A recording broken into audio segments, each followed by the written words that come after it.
मुगलों की ज़्यादातर कहानियों में आगरा और दिल्ली केंद्र में रहा है, लेकिन इनकी सल्तनत के इतिहास का एक दिलचस्प किस्सा उत्तर प्रदेश के मिर्ज़ापुर से रहा है।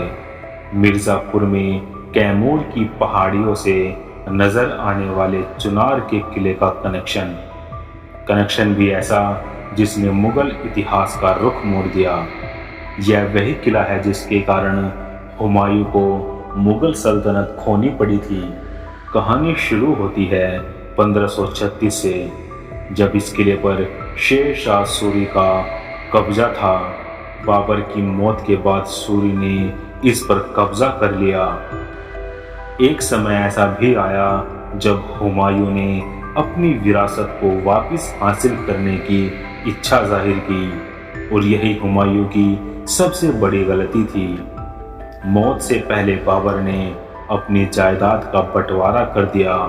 दिल्ली और आगरा हुमायूं को दे दिया। काबुल और कंधार अपने भाई कामरान को सौंपा।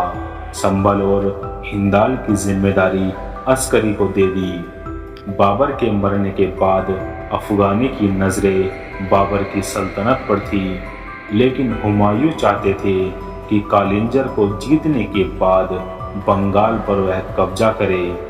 उनके इस लक्ष्य के बीच में था चुनार, वही चुनार जिस पर शेर शाह का कब्जा था, लेकिन उस दौर में वो शासन बंगाल से कर रहा था। शेर शाह कुशल शासक था जिसको युद्ध जीतना बखूबी आता था। हुमायूं को यह बात अच्छी तरह से मालूम थी कि कैसे शेर शाह ने जब उसके पिता बाबर के किले पर कब्जा किया तो उन्हें अपनी सेना का बड़ा हिस्सा गंवाना पड़ा था। हिम्मत दिखाते हुए 1536 में आखिरकार हुमायूं ने चुनारगढ़ किले पर कब्जा करने की योजना बनाई। शेर शाह के बंगाल में होने का फायदा हुमायूं को मिला। नतीजा, हुमायूं चुनार के किले पर कब्जा करने में सफल रहा। इसके बाद शेर शाह सूरी से कहा कि वो बंगाल को छोड़कर चला जाए।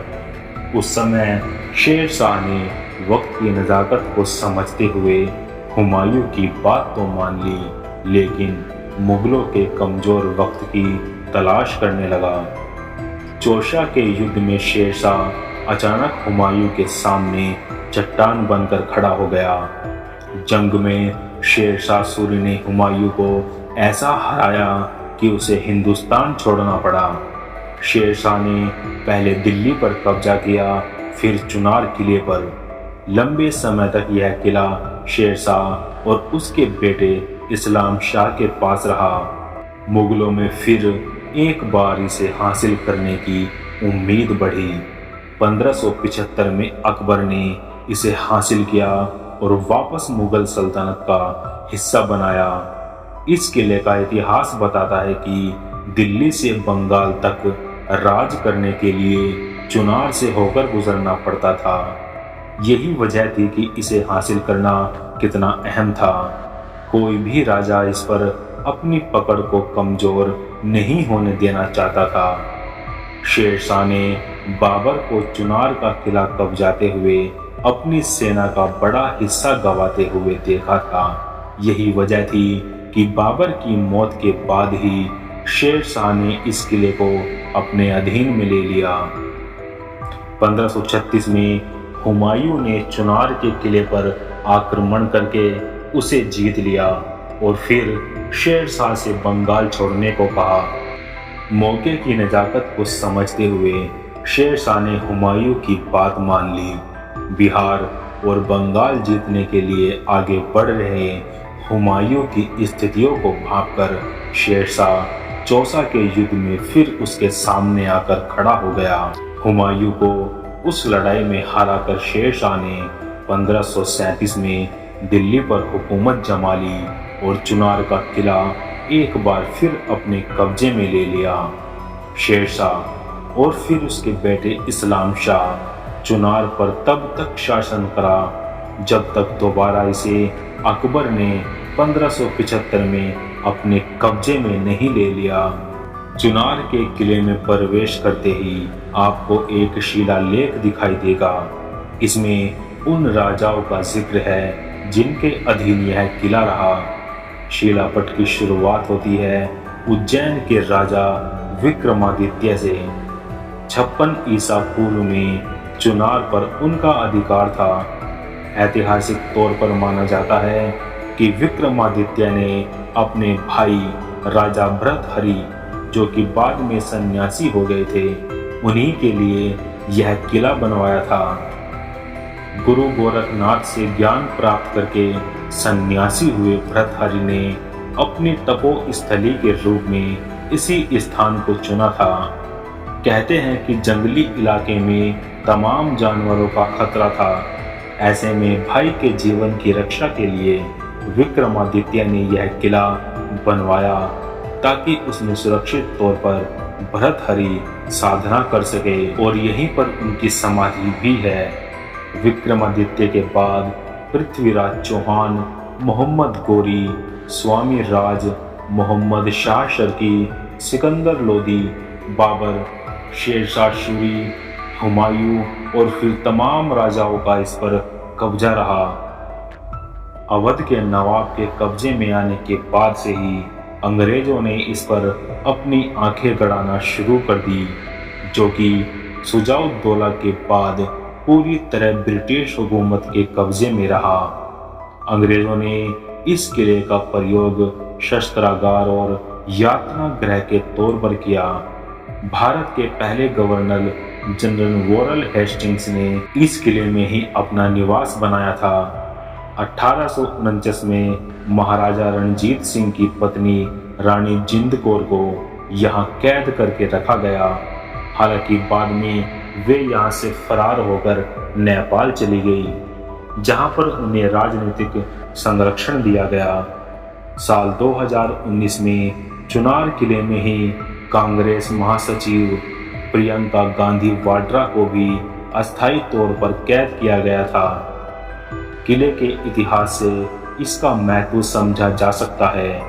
दरअसल दिल्ली बिहार होते हुए बंगाल तक का राज हथियाने के बीच में यह किला अहम पड़ाव था। लिहाजा कोई भी शासक इसे अपने हाथ से जाने देने का मौका छोड़ना नहीं चाहता था। जलमार्ग से जुड़ा होने के कारण ही लोग हमेशा मानते रहे कि इस किले में बहुमूल्य खजाना है।